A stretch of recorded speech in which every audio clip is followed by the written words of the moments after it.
Oi, gente, boa tarde. Meu nome é Ana Luísa. Sou eu que vou apresentar aqui para vocês. Deixa eu só.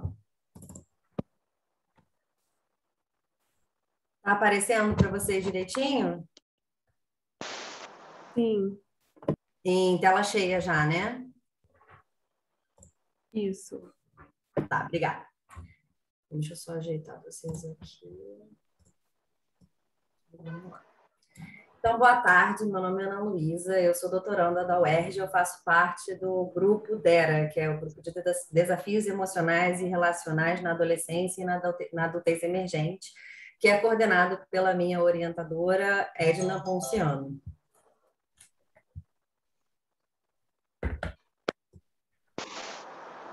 Então,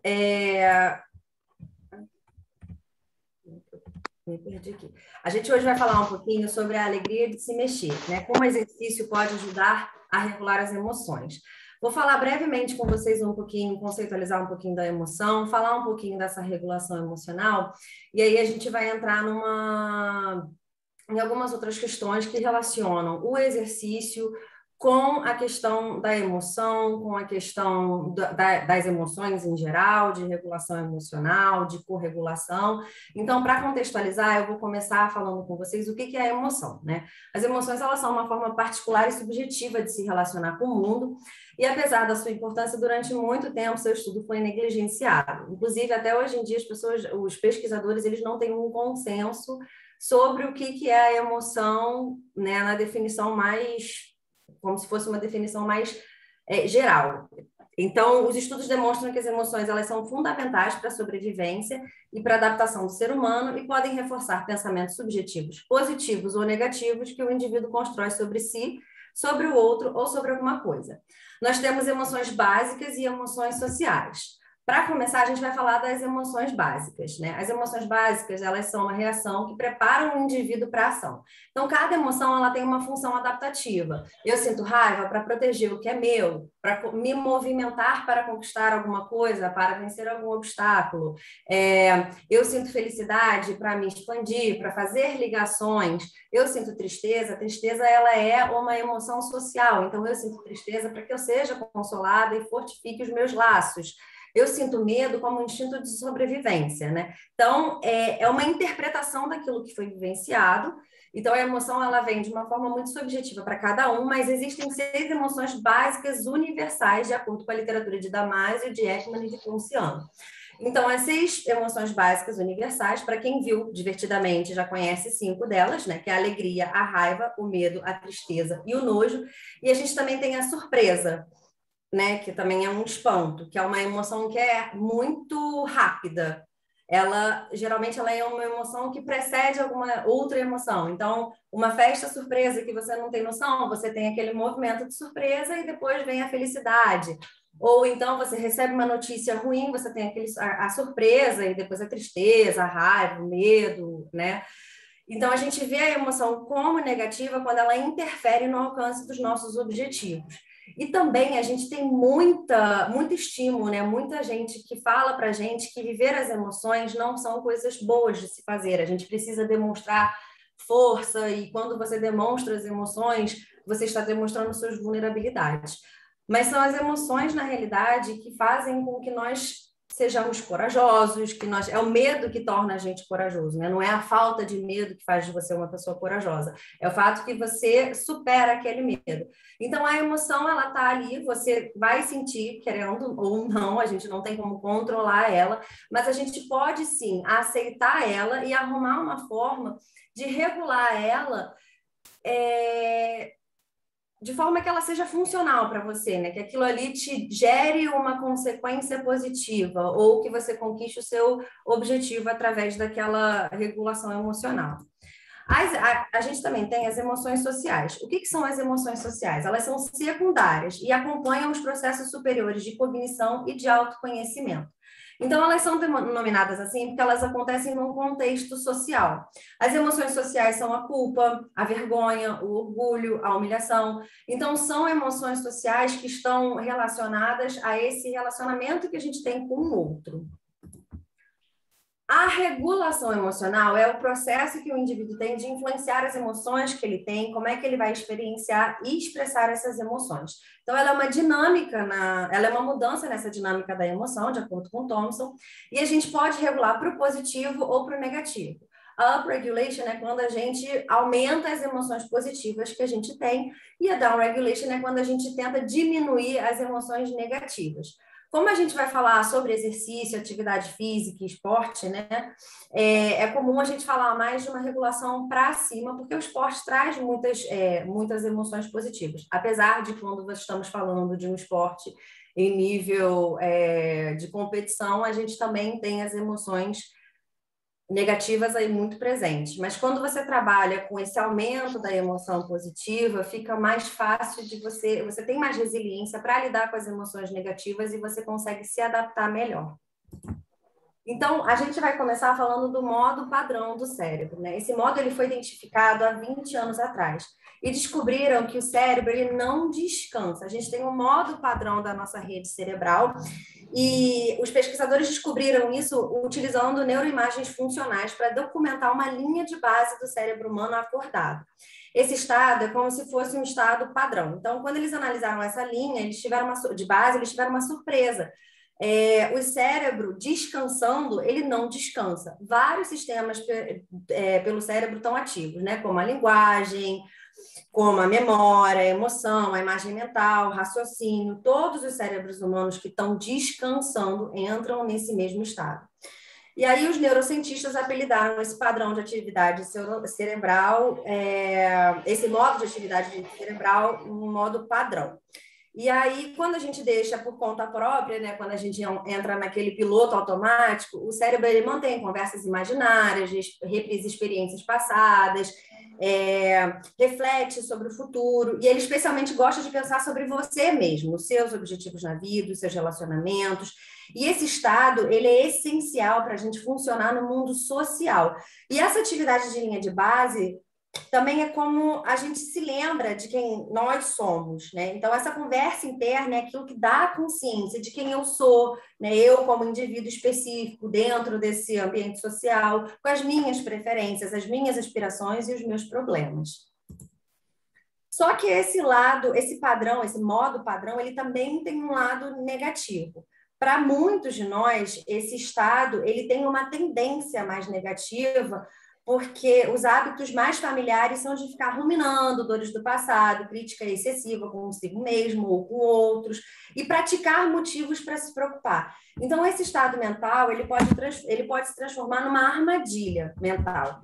Então, na teoria, quando você engaja em alguma atividade, quando você foca em algo, quando você tira esse movimento de piloto automático, né? Você entra numa conversa, você começa a ver um filme, você começa a fazer o trabalho, o modo padrão ele se aquieta e aí ele permite que o seu cérebro volte a sua atenção para fora, para aquilo que você precisa fazer. Mas para algumas pessoas, a mente, que sofrem depressão e ansiedade, elas não conseguem fazer essa troca com tanta facilidade. Então, elas mostram uma atividade excepcionalmente alta na rede de modo padrão e elas ficam presas nesse modo, o que dificulta focar em qualquer outra coisa, outra pessoa e até mesmo dificulta para dormir. Então, para alguns, a mente pode até ficar viciada em ruminação. O sistema de recompensa, que não é uma parte central dessa rede de modo padrão, ele pode ficar altamente conectado às estruturas dentro da rede de modo padrão que são associadas às memórias, preocupações e pensar sobre si mesmo. E aí, toda vez que você se depara com medo ou julgamento familiar, o centro de recompensa do cérebro berra, sim, mais disso, vamos, mais. É como se o cérebro tivesse convencido que alguma coisa de boa poderia vir de você ficar refazendo essas preocupações e essa autocrítica. Quando isso acontece, você pode se ver tão incapaz de conseguir escapar desses hábitos mentais como um viciado de suprimir suas vontades e sua compulsão. Uma das formas mais eficientes da gente aquietar o modo padrão é pela meditação. tá? Em estudos de imagens cerebrais, a respiração focada, a atenção plena, a repetição de um mantra demonstram desativar os hubs, que são como, né, equipamentos para realizar essas conexões, possibilitar a transmissão de informação lá dentro da rede de modo padrão. Quando você faz essa meditação, você consegue desativar esses hubs. Então, a meditação, geralmente, ela ajuda a gente a compreender que o pensamento está ali, que a gente pode sentir sem dar ouvido a essas ruminações. A gente aceita o fluxo de pensamento, percebe para onde eles vão, mas a gente treina essa volta, esse desligar do modo padrão. Deixa eu só falar mais uma coisa Ai, meu Deus. Como é que eu volto aqui, gente? Ah, tá.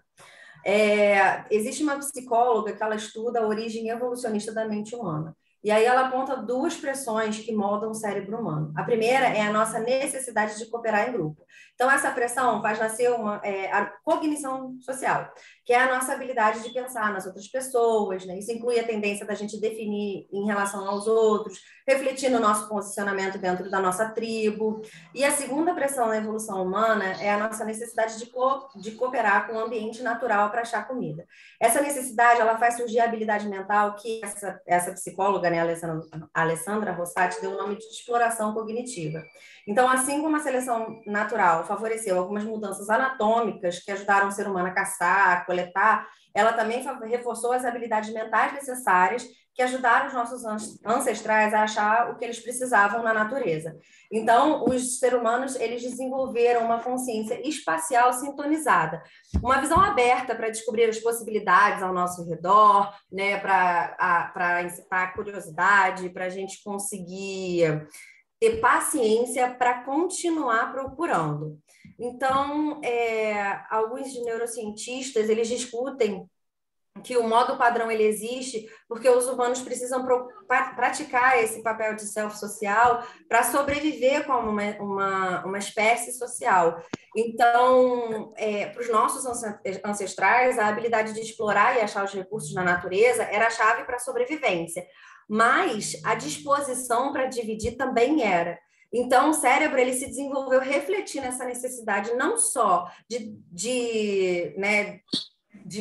se virar, de se mexer, mas também a necessidade de depender um do outro, né? A necessidade de caçar, mas também de depender, de dividir, de cooperar. Então, existe essa questão de que talvez o contexto em que a gente se encontra determina qual modo padrão que vai se apresentar. Para humanos, né? Para pessoas que se encontram sem envolvimento com ambientes naturais, eles podem vir a conhecer esse modo padrão mais autocentrado nas ruminações, passar tempo só dentro de casa, nas redes sociais, leva muito para esse caminho da ruminação. Porque você fica sem essa regulação, essa troca com a natureza, que a gente vai ver um pouquinho mais à frente, que é muito importante para a gente.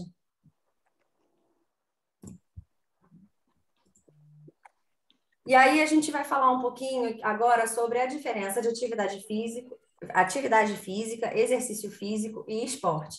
Porque dentro do que a gente está falando hoje, a gente está falando de movimento dentro da atividade física. Ou seja, qualquer movimento que seja resultado de contração muscular voluntária que leve a um gasto energético acima do repouso.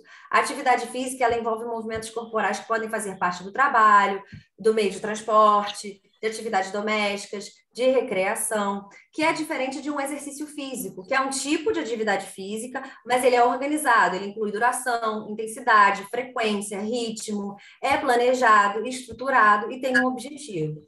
E se tratando do esporte, a gente está olhando para uma questão mais ligada para o desempenho, né? Existe a questão da competição, existem regras, né? Geralmente comitês. Então, a gente aqui vai estar falando, vocês vão ver que vai ter sempre atividade e exercício. Por quê? Porque a gente vai estar falando do movimento em si. Então, a atividade física, ela também tem essa movimentação de trazer vários desses benefícios que vão ser ditos. Mas é claro que dentro de um exercício físico, os benefícios vão ser muito mais evidentes, tá? E aí a gente vai falar um pouquinho dos benefícios da atividade física. Então, primeiramente, o corpo foi feito para se movimentar. Existem várias pesquisas que demonstram isso, que a gente foi evoluindo para ter um corpo que se movimenta, para poder caçar, né, para poder trocar. Nós somos seres sociais que fomos feitos para nos movimentar.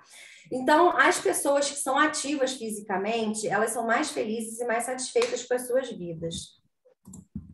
As que têm regularidade em atividade física têm um senso de propósito e experienciam mais gratidão, mais amor, mais esperança.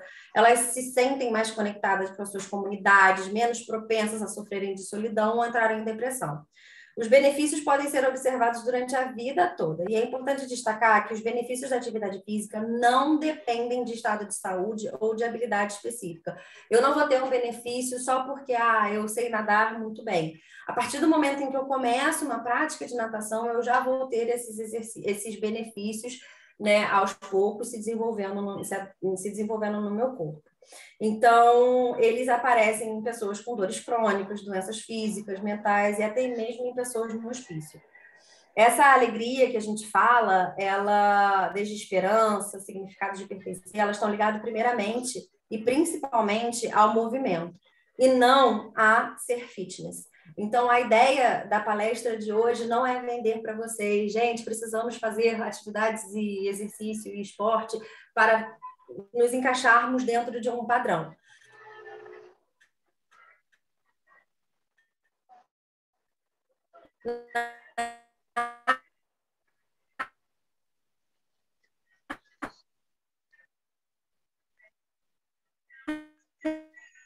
Ana Luísa, está travando.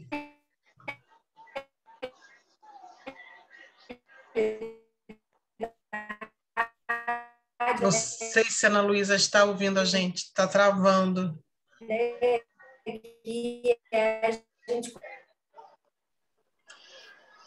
Oi, Ana Luísa. Oi. Eu parei aqui. Deixa eu... tá dando que a minha internet está instável. Deixa eu tentar resolver aqui em um segundo. Tá.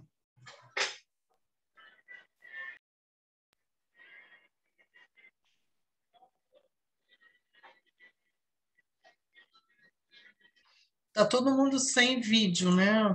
E sem áudio. Edna? Oi. Voltei. Você tá me escutando melhor? Tô. Tá. Vou compartilhar aqui a tela de novo. Posso ir da onde eu parei ou quer que eu volte um pouquinho? Não, pode ir de onde você parou, aquele slide. Você terminou um slide, você estava entrando em outro, aí começou a picotar. Ah, tá. Então, vamos lá.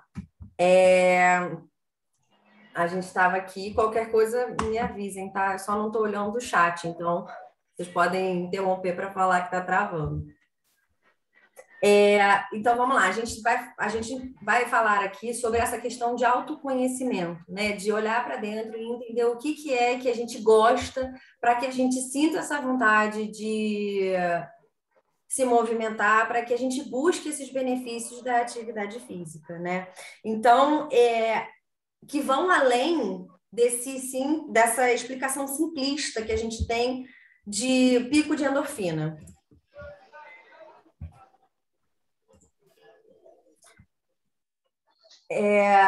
Então, a atividade física, ela influencia várias químicas cerebrais, né? Ela te dá energia, alivia a preocupação, te ajuda a criar laço com os outros. A prática leva à redução de inflamação no cérebro, que pode te proteger da depressão, da ansiedade, do sentimento de solidão. Exercícios regulares, eles remodelam a estrutura física do seu cérebro para que você fique mais receptivo para alegria e conexão social. Essas mudanças neuronais se comparam com as observadas nos melhores tratamentos, tanto para a depressão quanto para o vício. Os efeitos que modificam o cérebro ainda são embutidos na sua musculatura, desde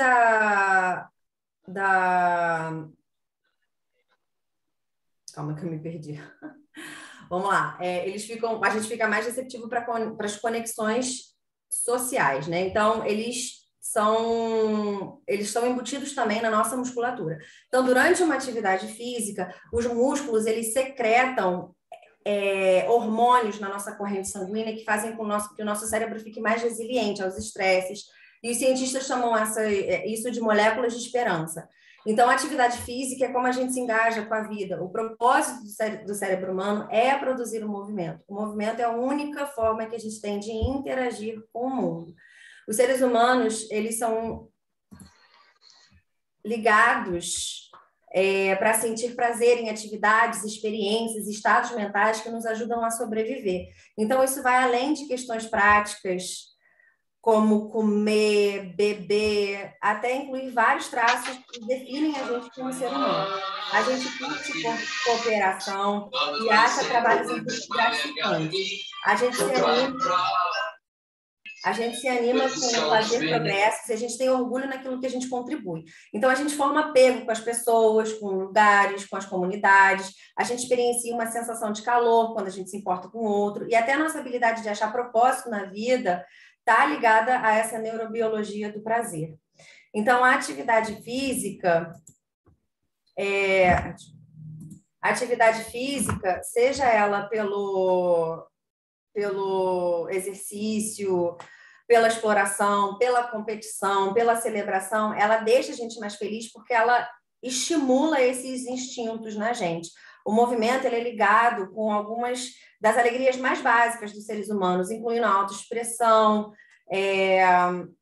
estados de satisfação, conexão social, maestria. Então, quando a gente está ativo, a gente acessa esses prazeres inatos, a gente tem uma satisfação de sincronizar a batida da música, até conectar com a natureza, ou se sentir parte de algo maior que nós mesmos. Os passatempos físicos que a gente se atrai mais, né, que a gente é mais atraído para, eles alimentam essas forças individuais. Então, eles alimentam a habilidade de persistir, de resistir, de aprender, de crescer, ao mesmo tempo que ele traz à tona o nosso instinto de trabalho em grupo. Então, a atividade, ela é psicologicamente satisfatória porque ela tanto revela o nosso melhor lado, como ela deixa a gente ver o lado bom dos outros.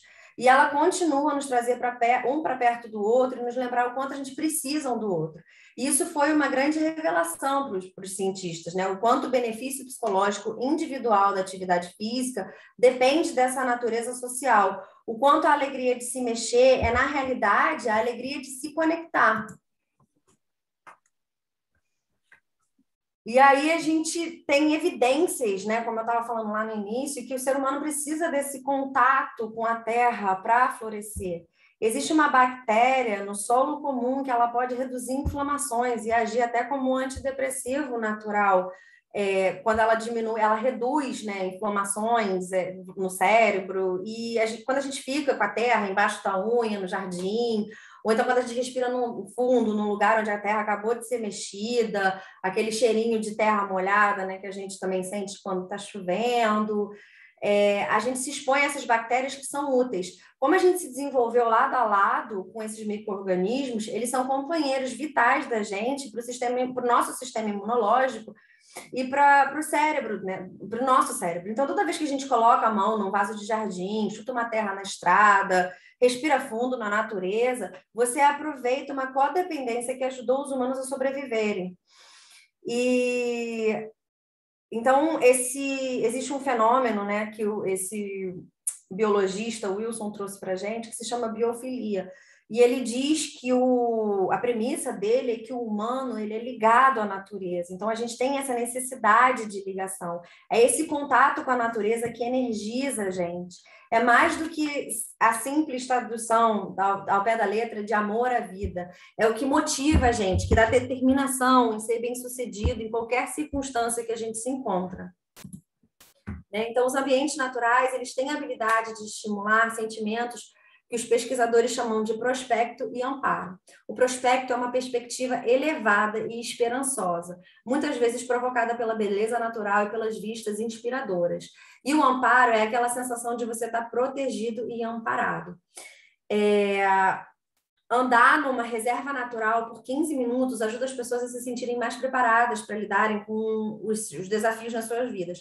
Quanto mais a caminhada inspira pensamentos como consigo me imaginar como parte de algo maior, eu me sinto embutido, né? Eu me sinto parte desse mundo natural, mais confiantes as pessoas ficam que elas vão conseguir resolver seus problemas. A gente se sente mais feliz em ambientes naturais. E isso pode ser exemplificado pela Academia Verde, né? Isso pode ser explicado, a gente pode ver isso dentro da Academia Verde. O que é a Academia Verde? É uma academia que existe em Londres, na Irlanda e na Escócia. São academias que as pessoas trabalham na natureza mesmo. Essa academia, ela vai fazer 60 anos ano que vem, e as tarefas, elas podem incluir jardinagem, semear campo, fazer lagoa, manusear argila, terra, plantar árvore. Cada estação, ela tem um trabalho, seu trabalho específico, né? Então, no verão, eles ficam mais ligados nessa questão de construir casa para os pássaros, de aguar certas plantas e de movimentar, né, certos aspectos desse ambiente. Quando você vai para o outono, eles já se preparam para fazer reparos, para que aquilo ali possa ser visitado pelas pessoas, mas que aquilo ali também possa ser um ambiente extremamente natural. E aí, no inverno, eles plantam as árvores que estão quase mortas. E aí, os voluntários que são novos chegam lá e ficam, né, com aquela dúvida: será que vai pegar? Será que não vai pegar? Será que essa árvore vai sobreviver? E aí, chega na primavera, eles veem a árvore florescendo, e aí eles ficam encantadíssimos, e aquilo ali faz muito bem para eles. O diretor, agora, que eu não lembro o nome dele, ele fala que ele vê muito além do que simplesmente os benefícios da atividade física, porque as pessoas, elas procuram a Academia Verde, geralmente nesse momento que elas estão muito para baixo, e essa troca com o meio ambiente acaba tornando, né, e com outras pessoas, acaba tornando eles em família. A gente vai até falar um pouquinho disso mais lá na frente. Então, eles têm aquele momento em que eles, na natureza, eles se veem mais abertos, mais propensos a conversar sobre assuntos, se sentem mais à vontade para fazer isso. Ou até mesmo para ficar naquele silêncio natural que às vezes acontece. Então, em uma avaliação em 2016, em uma avaliação nacional dessa Academia Verde, descobriu-se que os voluntários regulares, aqueles que estavam sempre envolvidos, eles reportaram um aumento no otimismo, no sentimento de ser útil, na conexão social e na capacidade de superar problemas.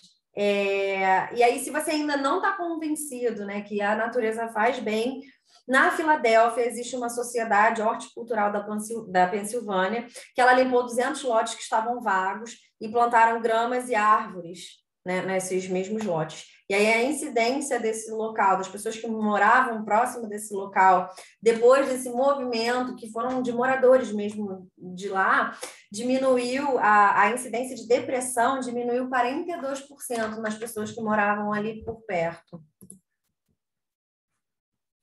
E aí agora a gente vai falar sobre a famosa onda ou barato do corredor. Tem uma expressão em português, mas eu não consegui lembrar qual era. Então, essa aí é a tradução literal do inglês runner's high, que é aquela sensação de bem-estar que os corredores dizem que sentem após as corridas.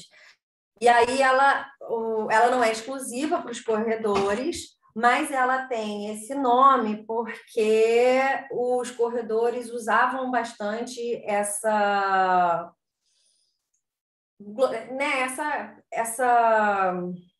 gíria para falar sobre a sensação que eles sentiam depois de terem corrido. Então, mas essa onda, ela não é exclusiva para quem corre. Ela aparece em qualquer atividade física, caminhada, natação, ciclismo, dança, yoga, mas ela só surge depois de um esforço significativo. Parece ser a forma que o cérebro te recompensa por trabalhar duro. Então, por que a gente tem... Aí, antes de eu passar, né, no passado, os humanos talvez possam ter sobrevivido porque a atividade física era prazerosa. Hoje, ela pode elevar seu humor ou tornar conexões sociais mais fáceis. E aí veio a grande questão de por que a gente tem essa recompensa? Isso foi a dúvida desse antropólogo chamado David Reichland, que ele estudou a seleção natural para correr, né? Ele já entendia a seleção natural para correr, que aquilo ali tinha ajudado o ser humano a sobreviver, ele se adaptou, e aí ele ficou com a questão da motivação, porque aparentemente os humanos eram mais dispostos a conservar a energia. Então, da onde vinha essa motivação para correr? E aí ele acreditava, né, ele reconhecia os efeitos da endorfina, mas ele tinha um outro candidato em mente para essa sensação, que era a endocannabinoide. Sim, a mesma química que é imitada pelo cannabis ou a maconha.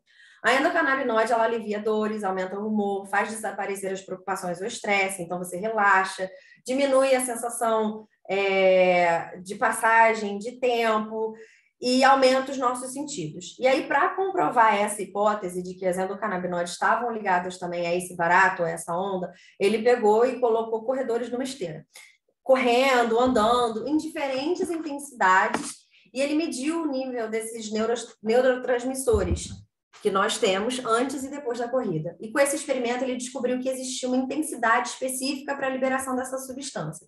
Quando o exercício é muito leve ou pesado demais, a gente não tem essa liberação da endocannabinoide.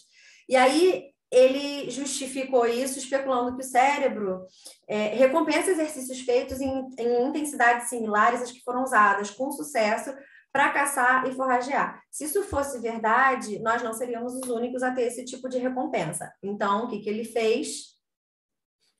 Ele resolveu confirmar a hipótese colocando cachorros na esteira para correrem, porque lobos teriam sido candidatos melhores, mas eles são muito mais difíceis de cooperar. Então, logo depois que eles colocaram os cachorros, eles colocaram os furões. Por que os furões? Porque os furões são selvagens, são criaturas noturnas que também buscam comida em pequenos mamíferos, sapos, ovos de pássaro e outros tipos de comida, mas que não são prováveis de lançar os furões em uma caça cansativa. Então, a seleção natural não tinha por que recompensar os furões pela resistência física, e ela aparentemente não faz isso. Depois de 30 minutos na esteira, os cachorros mostraram uma elevação do nível de endocannabinoides, mas os furões não. O que isso significa para a gente? Que a chave para desencadear esse barato é a intensidade contínua e moderada do exercício. Ah, mas eu não gosto de correr. Não tem problema. A única coisa que é preciso é que você fique durante 20 minutos e essa atividade seja moderadamente difícil para você. Então, a gente pode tirar a ideia, a gente pode sair um pouquinho da ideia da onda, do barato do corredor e ir para a onda da persistência.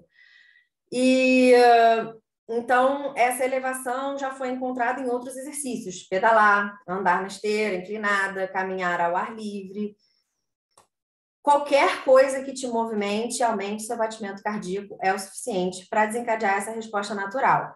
Então, as áreas do cérebro que regulam as respostas ao estresse, a amígdala e o córtex pré-frontal, eles são ricos em receptores de endocannabinoide. Então, quando a molécula dessa substância trava nesses receptores, elas baixam a ansiedade, elas induzem um estado de contentamento.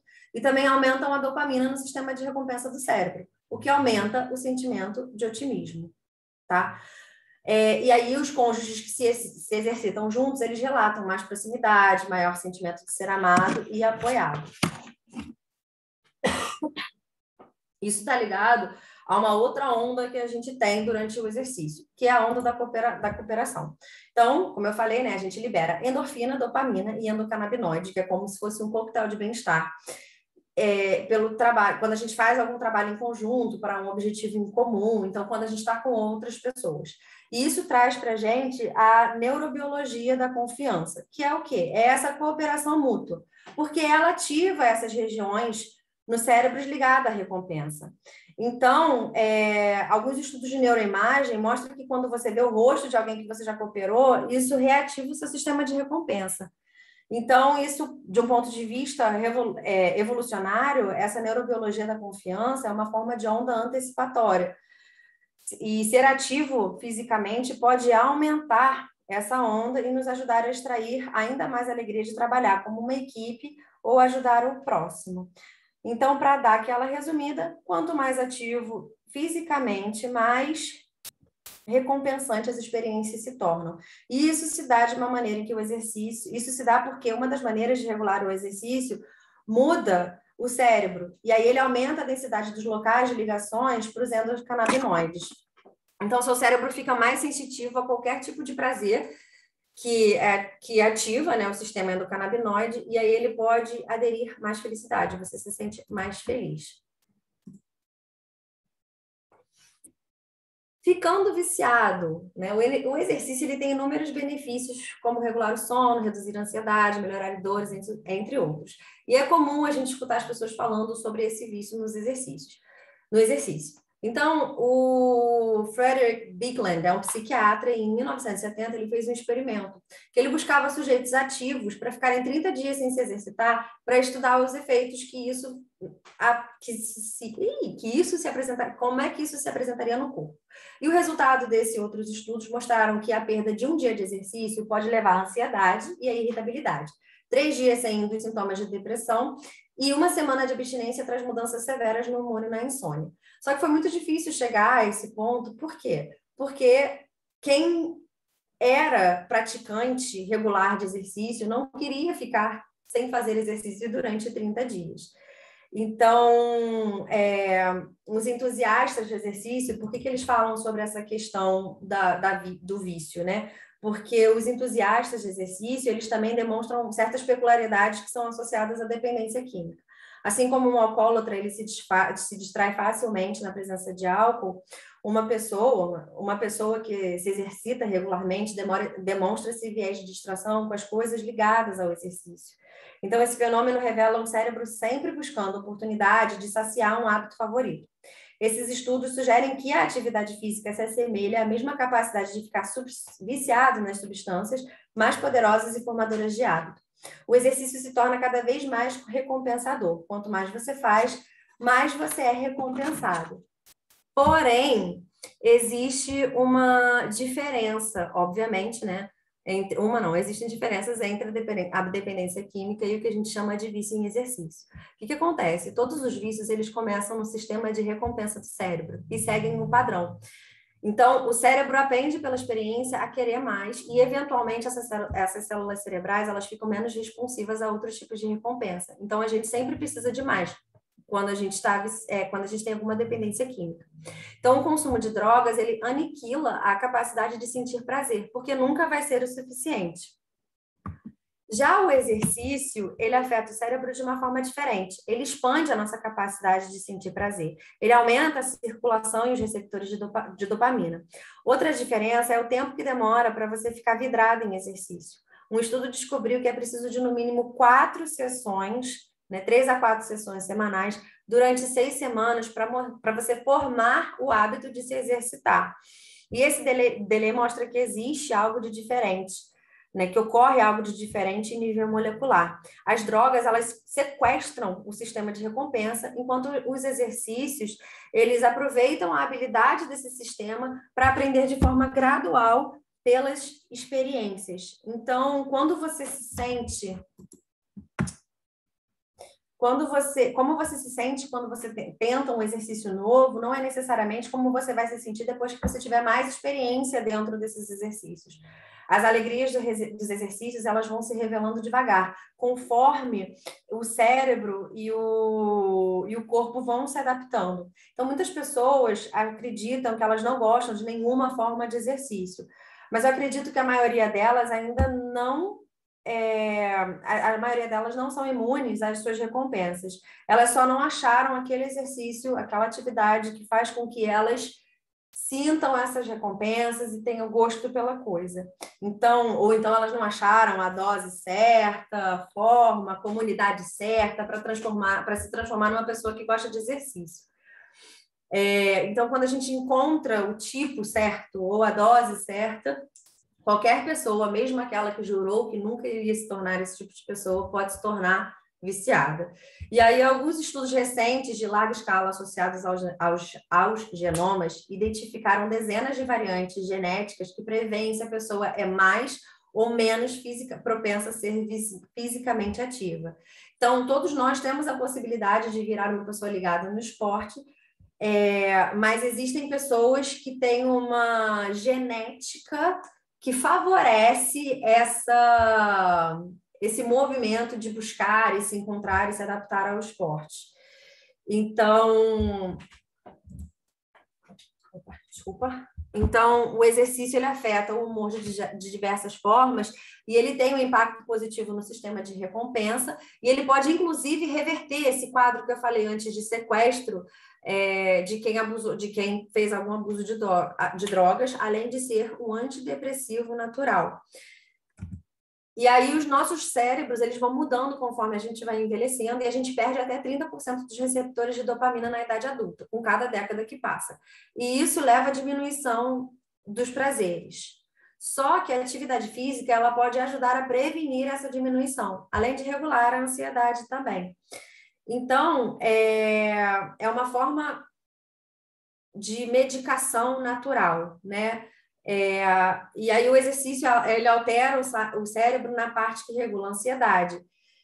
A gente falou sobre os benefícios do movimento para o corpo, mas ainda tem mais. Se exercitar 3 vezes por semana, por 6 semanas, pode aumentar as conexões neurais das áreas que acalmam a ansiedade. A atividade física regular também modifica o estado padrão do sistema nervoso para que ele fique mais balanceado e menos propenso a lutar, fugir ou paralisar. Então, você diminui a sua resposta de um medo mais elevado, né? Você acalma. As pesquisas mais recentes mostraram até que o ácido lático, que comumente ele é associado às dores musculares, mas isso é de forma errada, ele tem função positiva para a saúde mental. Então, depois de ser liberado, o ácido lático percorre pela corrente sanguínea até o cérebro, altera a sua química, reduzindo a ansiedade e protegendo a gente da depressão. E aí, a gente vai falar um pouquinho sobre ultrapassando barreiras. Como assim? Thomas Brown, o pesquisador de 1800, ele trazia que os músculos eles eram um órgão de sentido pelo qual nós entendemos como os indivíduos. Então, pelo movimento, pela contração do músculo, a gente literalmente sente como alguém que existe e interage com o mundo. Como eu falei lá no início, a gente é ensinado a esconder nossas vulnerabilidades. E dentro do exercício, a gente é permitido dizer que a gente precisa de ajuda. Por que as pessoas gostam tanto da Bravos, né? Desse tipo de corrida? Porque é nesse tipo de corrida que você consegue ultrapassar barreiras. Além de ultrapassar barreiras, você consegue trazer à tona o nosso lado mais social, com conexões sociais, em que você ajuda o próximo e você é ajudado pelo próximo. Todo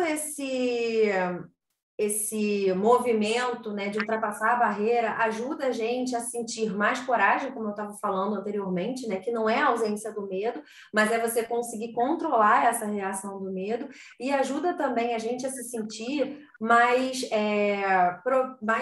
disposto e mais forte para conseguir superar qualquer obstáculo que passa na nossa frente. Então, tem atletas, né, pessoas em pesquisas que relatam que quando elas terminam elas entram na corrida falando, meu Deus, eu não vou conseguir fazer isso. E aí, quando elas saem daquela corrida, é uma sensação tão grande de eu conseguir, né, que você acaba tendo mais confiança em você.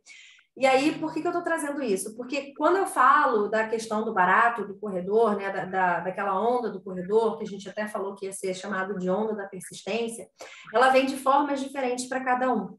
Então, às vezes, ela vai vir para você como uma forma de se sentir relaxado. E, às vezes, ela vai vir para você como uma forma de estar vendo, eu consigo, né? Eu consegui pegar 260 de cada lado no leg press, então eu consigo passar por isso. E aí, o exercício, ele permite a gente a deixar o outro entrar e nos ajudar, tá? E aí, na Virgínia, existe uma academia chamada DPI, Adaptive Fitness, e ela é feita para pessoas que tiveram né, que tem alguma limitação, alguma deficiência. E aí eles têm o muro da grandeza. Então eles chegam lá, cada pessoa tem um exercício adaptado para ela, e eles chegam lá e colocam um objetivo para cada aluno, né, para cada atleta, e aí quando eles chegam nesse objetivo, quando eles ultrapassam esse objetivo, eles podem escrever alguma coisa nesse muro da grandeza. Então, quando você entra na academia, tem uma parede enorme com frases de todos os atletas que conseguiram, né, todos os alunos que conseguiram alcançar seus objetivos, o que acaba te dando uma motivação a mais para você conseguir conquistar aquele objetivo. E aí as pesquisas mostram que o treinamento de alta intensidade, ele pode melhorar o resultado de lesões traumáticas ou derrames, mesmo após anos do trauma inicial. E a presença de alguém que você ama pode mudar a forma como você percebe um desafio físico. E aí, já que a gente falou sobre estar com alguém que você ama e sobre corridas e de obstáculos como a Bravo Race, a Bravos, a gente vai falar um pouquinho sobre a felicidade coletiva. O que é a felicidade coletiva? É a alteração do seu senso de self. Então, o esporte, a atividade, ele também traz, a atividade física, ele também traz essa alteração no seu senso de self. Então, você tem uma sensação de pertença, uma sensação de autoconfiança. Você sai da sua aula com mais certeza, né, sobre você, com mais confiança, com mais felicidade, uma postura diferente. E aí, essa pesquisadora chamada Tar, ela veio aqui para... Eu não lembro, mas ela veio aqui para o Brasil para estudar uma tribo. E quando ela chegou aqui, ela não entendia nada de português.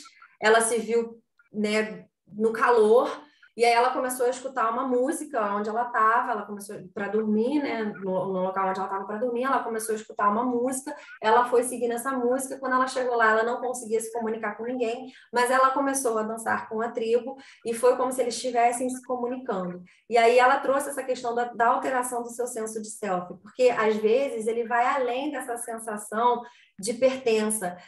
Quando você está se movimentando em sincronia com o outro, parece que o outro se torna também parte de você, né? O seu senso de self, ele aumenta, e aí aquilo ali é como se fosse um todo, não é mais você sozinho, tudo aquilo ali faz parte de você. Isso é comum ver também, essa questão da sincronia, ela também aparece, por exemplo, em atletas que utilizam objetos, como o Isaquias, o nosso atleta olímpico que ficou em primeiro lugar.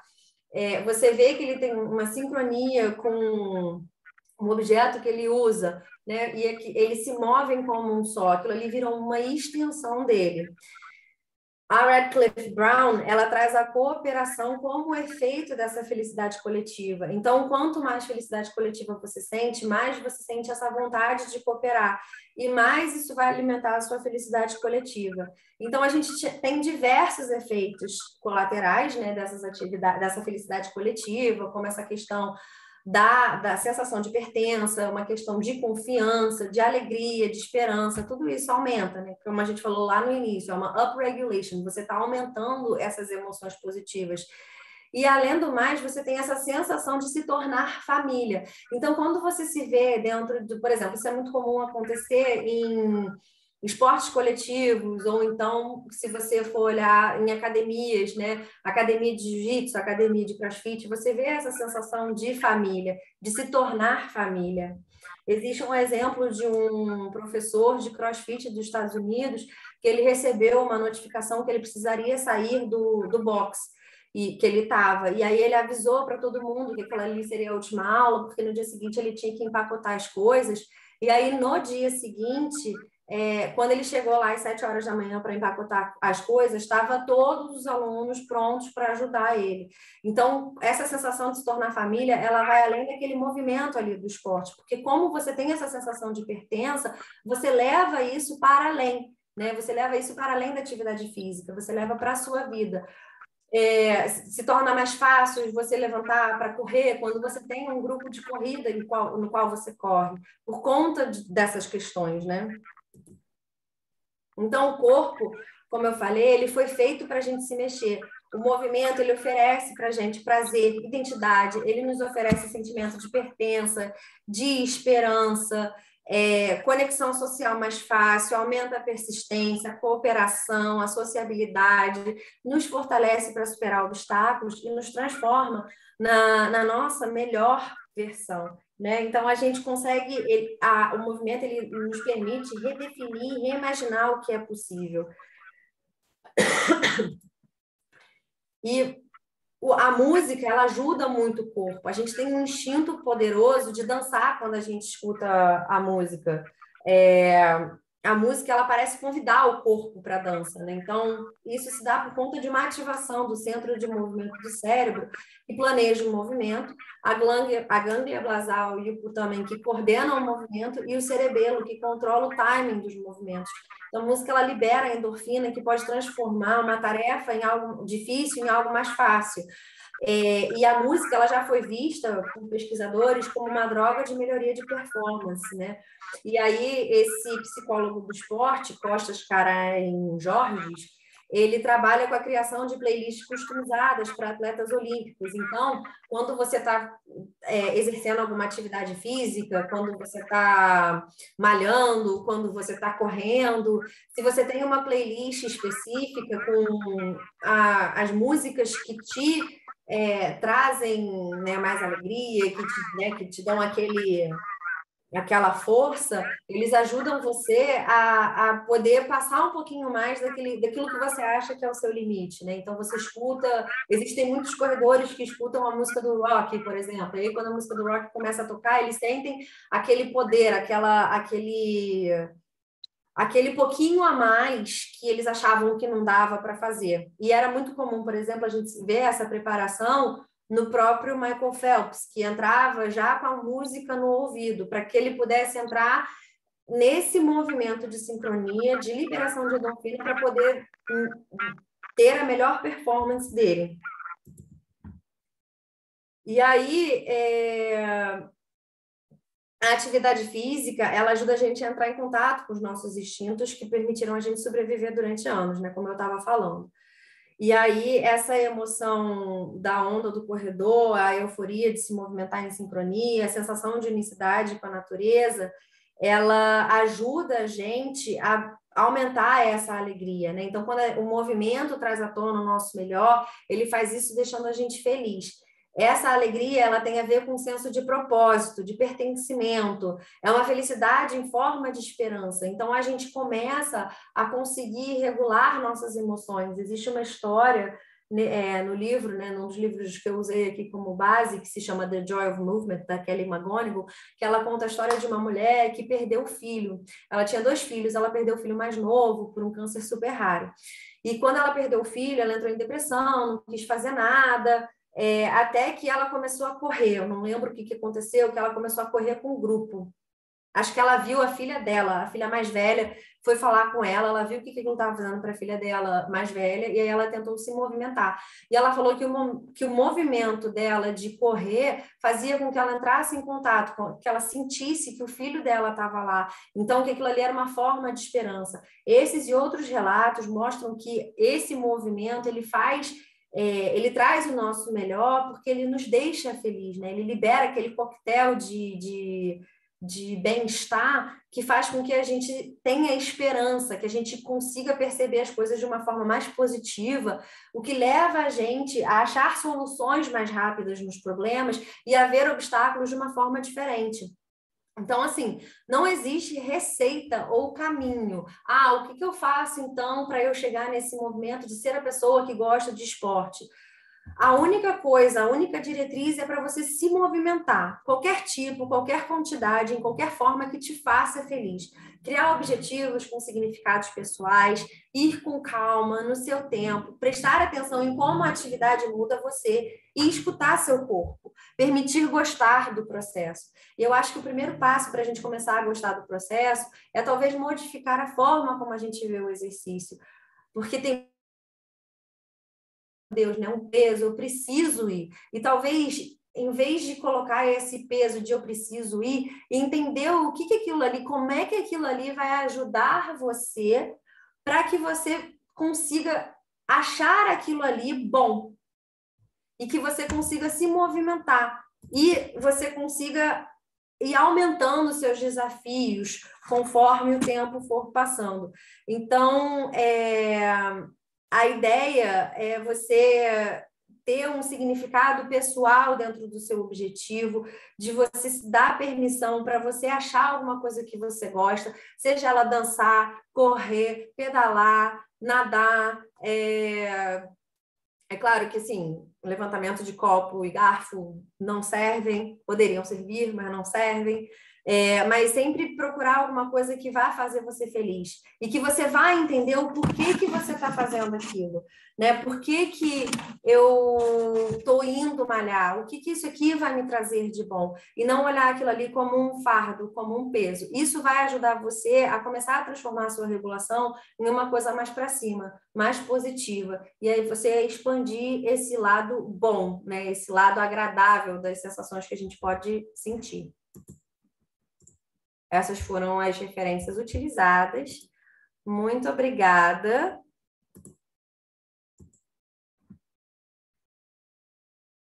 E é isso. Se vocês tiverem alguma dúvida. Então, nesse momento, perguntas, reflexões, comentários. Quem quiser também pode escrever no chat. Algumas pessoas já estão escrevendo. Muito bom, bateram palmas. Incrível, Ana. Obrigada a você, Ana Luísa. Muito obrigado, adorei. Pelo visto, não só fazer exercício, como falar sobre exercício, produz alegria. Pois é, enquanto eu estava fazendo isso, eu estava com uma vontade. Cada linha que eu escrevi, eu sentia mais vontade de correr para academia. E olha que eu nunca gostei de malhar, hein, gente? Mas eu fui. Eu fiquei, vou lá. Então, continuam os agradecimentos, parabéns pela apresentação. Foi incrível, foi maravilhoso. Aí a Lara falou, consegui entender como as atividades influenciam na minha ansiedade. Muito obrigado, adorei. E quem tiver alguma pergunta ou algum comentário que queira fazer, é o momento, pode abrir o microfone, pode escrever no chat, pode abrir a câmera também, se quiser. Sim, Aretusa, é uma forma terapêutica da gente lidar com aquilo que acontece com a gente, né? Com as nossas emoções. Ajuda bastante dentro dessa questão das ansiedades, né? Da ansiedade, como a gente viu. Eu posso falar? Claro. Sim. Eu sou a Fátima Augusto, eu queria só fazer um comentário, porque eu fiz uma cirurgia, né? E tive um pós-operatório extremamente complicado, né? Porque meu organismo rejeitou muito a medicação que foi usada, enfim. E eu acabei desenvolvendo um transtorno de ansiedade, que era uma coisa totalmente nova para mim, né? E aí, logo em seguida, entrou a pandemia, que foi no período próximo. E aí eu vinha fazendo terapia e tudo, venho, né? Ainda faço. E aí falavam sempre para fazer as caminhadas. Aí eu com medo de sair por causa da pandemia e tal, não sei o quê. Mas o que eu queria deixar assim como depoimento aqui é que, de fato, a caminhada me ajudou demais, muito. Eu não sou esportista, né? Lá na adolescência até que eu fiz bastante coisa, eu fazia balé e tudo, mas depois de uma certa época da vida acabei ficando sedentária. Então, você sair dessa inércia e voltar foi uma coisa mais difícil, né? Mas, assim, a caminhada, principalmente assim, quando começa a dar aquela crise de ansiedade, aquelas sensações físicas da ansiedade, você sai, vai para a rua e caminhar me faz um bem enorme. Até porque, mesmo que saia de máscara com tudo, né? Álcool em gel na mão e tal, mas a caminhada, ou você, de repente, vai cumprimentando aquelas pessoas que você vai passando por ali, aquela socialização que vai tendo, né? Enfim, eu achei eu consegui achar alguma coisa, porque correr eu não vou, mas o caminhar, para mim, me faz muito bem. Aí eu queria só deixar isso aqui como depoimento. Ah, é muito legal, Fátima. Obrigada pelo seu depoimento. E é bem isso mesmo, né? A gente, na realidade, tem que, foi o que eu falei, a gente precisa focar naquilo que vai fazer bem para a gente. Então, como você falou, né? Ah, eu não vou correr porque não vou, não quero, não me agrada, mas a caminhada me faz bem. Então, às vezes, o que vai te fazer bem é dançar, caminhar, pedalar, fazer spinning. Por isso que é importante esse processo de autoconhecimento, né? O que que eu gosto de fazer? O que que eu estou disposta a fazer? Ou disposto a fazer, né? Como é que eu vou cuidar de mim me movimentando? E eu acho que é uma coisa complementar, né? Porque a gente tem essa mania de separar mente e corpo. E uma coisa alimenta a outra. Então, para você ter um corpo são, você precisa ter uma mente sã. Para você ter uma mente sã, você precisa de um corpo são. Uma coisa vai alimentar a outra e vai ajudar a regular a outra.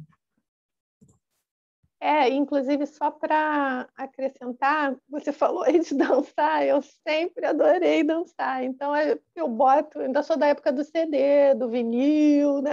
É melhor parar por aqui para não dar muita brecha.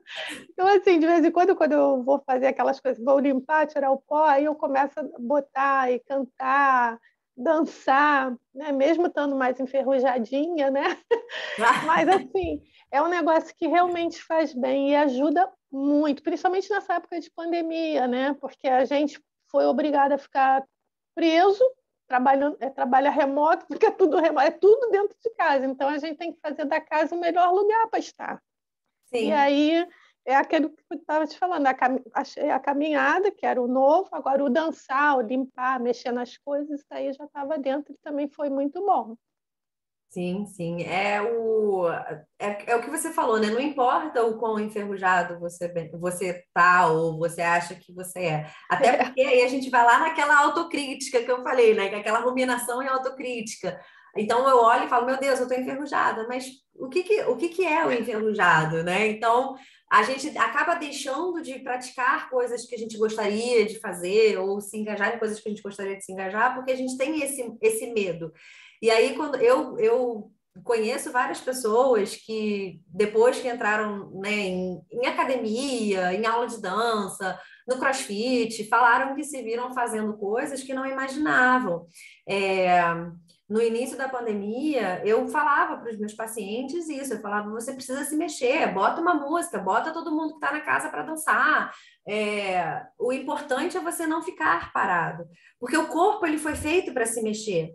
Então, se a gente deixa ele parado, aí ele enferruja, né? E ele começa a te passar uma mensagem, porque a gente passa a mensagem para o corpo e o corpo passa a mensagem para a gente, é uma troca.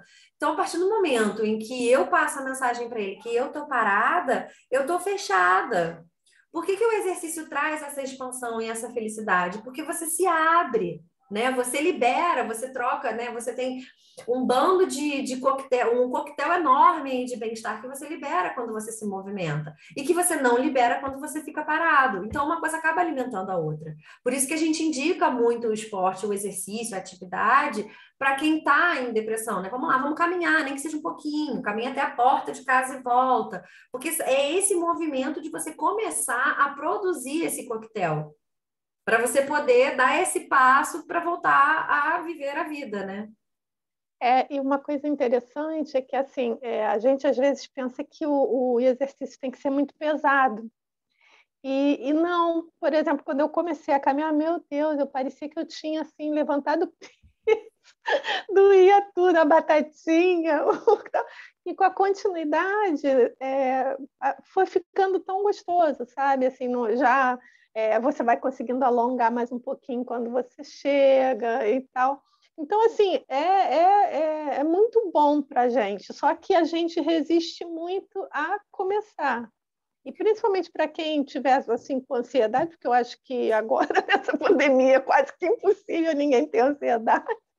É um negócio assim, o estar na natureza, né? Essa coisa toda, eu acho que é muito bom para a gente. Sim, sim. E é até legal a gente aproveitar esse momento que você trouxe essa questão de agora está todo mundo com ansiedade, né? Para também frisar que a ansiedade todo mundo tem, tá aí. Se a gente tira a ansiedade da gente morre, a gente precisa dela. Só que, como tudo na vida, qualquer coisa em excesso é ruim, até mesmo a felicidade em excesso. Eu sempre dou esse exemplo. Por exemplo, divertidamente. Quem viu divertidamente viu a Adorei. em excesso. A alegria em excesso é uma mania, né? Então não é uma coisa boa. E a gente precisa encontrar esse Não, e a equilíbrio. gente viu como era importante a tristeza, né? Para equilibrar exatamente, né, aquela emoção. Ah, eu adoro. Você tocou nesse desenho animado, eu amo de paixão ele. Eu também adoro. E assim, ele mostra exatamente isso, a importância de cada uma das nossas emoções.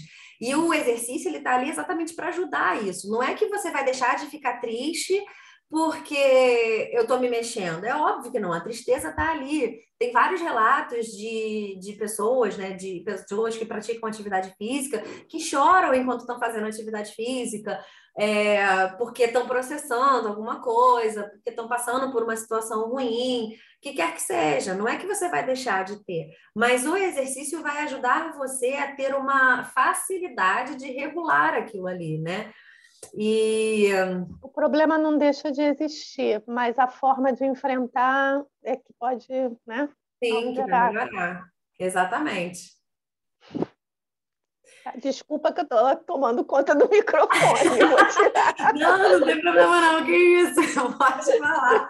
Tá bom.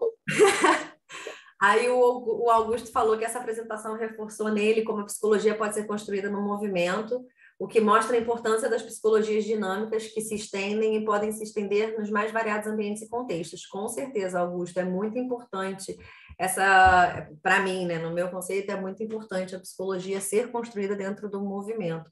Foi aquilo que eu falei, eu acho que uma coisa vai ajudar a outra, uma coisa puxa a outra, e, assim, pode se estender, sim, nos mais variados ambientes e contextos. Obrigada, Viviane. Geralmente, os homens são mais ativos que as mulheres, também percebo, mas também pode, em alguns movimentos. Eu acho que depende do ambiente que você está. E sim, hoje tem muitas possibilidades, além de academia, tem aula de tudo, de balé, de circo, de pole, de tecido, para estimular o corpo. Sim, hoje em dia tem muitos parques, tem, assim, tem muito, eu vejo muito exercício ao ar livre hoje em dia, né? Então, isso é uma coisa positiva.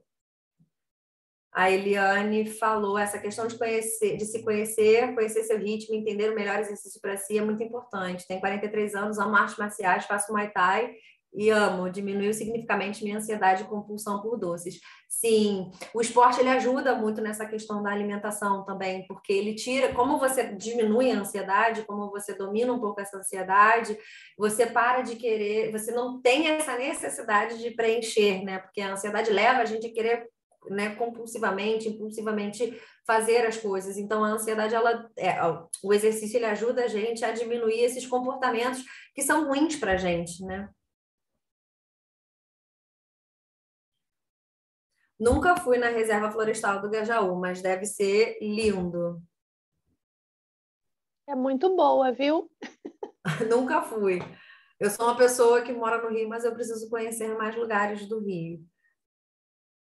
Ah, essa praça em frente ao Iguatemi eu conheço. Vale muito para fazer caminhada. Tem o Bosque da Barra, tem o Bosque da Freguesia, né? Existem muitos lugares em que você pode entrar em contato com a natureza e se exercitar, né? Então, acho que o importante é a gente sempre manter essa questão do fazer por nós mesmos e cuidar da gente. É um processo de autocuidado. Alguém quer falar mais alguma coisa, mais alguma dúvida? Só te agradecer. Foi muito bom, tá? E foi bom esses momentos estar aqui, foi prazeroso e o Bosque da Barra realmente também é muito gostoso. Eu moro em Vila Isabel, então assim a reserva é mais perto, mas de vez em quando é bom dar uma esticada até lá para, né, andar mais um pouco, é muito bacaninha lá. Eu vou anotar essas indicações aqui para ir. Algumas eu já até fui. Floresta da Tijuca. Isso aí, Viviane. Adorei o seu leque de opções. O Rio de Foi Janeiro tem fantástico. muitos lugares, né, para a gente conhecer ao ar livre. É impressionante. Não podemos reclamar disso. Sim, sim. E muitos lugares próximos, né? Quinta da Boa Vista é um lugar lindo também. Uhum. E todos esses lugares estão em contato com a natureza, então isso acaba sendo um duplo benefício para a gente, né?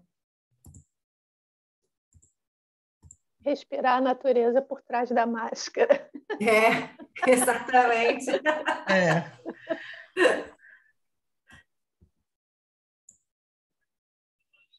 Então, acho que é isso, né, Ana Luísa? Foi muito bom. Agradecemos a participação, né? Vai ficar no YouTube a gravação depois. Sim, Priscila, geralmente quando você entra nesses lugares, a gente cria uma rotina, e aí isso ajuda a gente também no desse sentimento de pertença, né? Mesmo que porque a gente acaba conhecendo a galera da academia, e isso faz muito bem.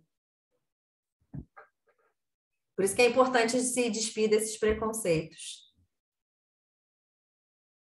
Mas vai lá, Edna, desculpa. Não, sem problema. Teve que comentar, não tem problema nenhum.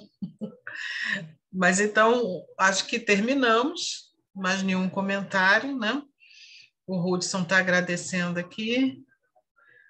Então, um beijo, Ana Obrigada, gente, pela Luísa. Parabéns. participação. Obrigada, Edna. Beijo, gente.